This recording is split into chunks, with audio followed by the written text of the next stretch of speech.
ते हाद परिताप फला पुण्या पुण्य हेतुत्वात्। क्योंकि इस सूत्र में ऋषि कहते हैं कि वे कर्म जिनका वर्णन पिछले सूत्र में किया गया, उन पुण्य कर्मों से हाद माने हर्ष, आनंद, खुशी प्राप्त होती है आपको जीवन में, और पाप कर्मों से दुख, पीड़ा, संताप या वेदना प्राप्त होती है आपको जीवन में। ते परिताप फला पुण्यपुण्य हेतुत्वात्। तो इस सूत्र में ऋषि कह रहे हैं कि देखिए, कर्म आप जब करते हो तो शरीर, इंद्रियां, मन, बुद्धि, चित्त, अहंकार और प्रकृति के 3 गुण सात्विक, राजस, तामस ये कारण हैं किसी भी कर्म के होने में।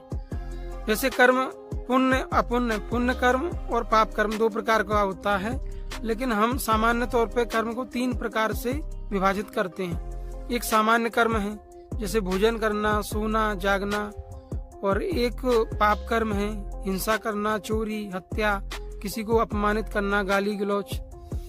और पुण्य कर्म है सत्य, अहिंसा, सत्य, ब्रह्मचर्य का पालन करना, साधना के अंग प्रत्यंगों का पालन करना, यम नियम का पालन करना या ध्यान साधना करना, ईश्वर की उपासना करना। तो इन सभी कर्मों का फल पुण्य या पुण्य कर्मों का जो फल है वो सुख, आनंद और खुशी है। यदि आप पुण्य कर्म करते हैं तो आपके जीवन में सुख, शांति, आनंद रहेगा, खुशी रहेगी।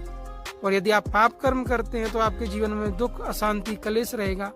तो ये कर्म फल सिद्धांत को दिखाता है ये सूत्र कि आप जैसा कर्म करते हैं वैसा ही फल आपको व्यक्तिगत भोगना पड़ता है। तो विवेक शक्ति कहती है कि पाप कर्मों से बचिए, बुराइयों से बचिए, पुण्य कर्म कीजिए और साधना के द्वारा मोक्ष के लिए प्रयास कीजिए।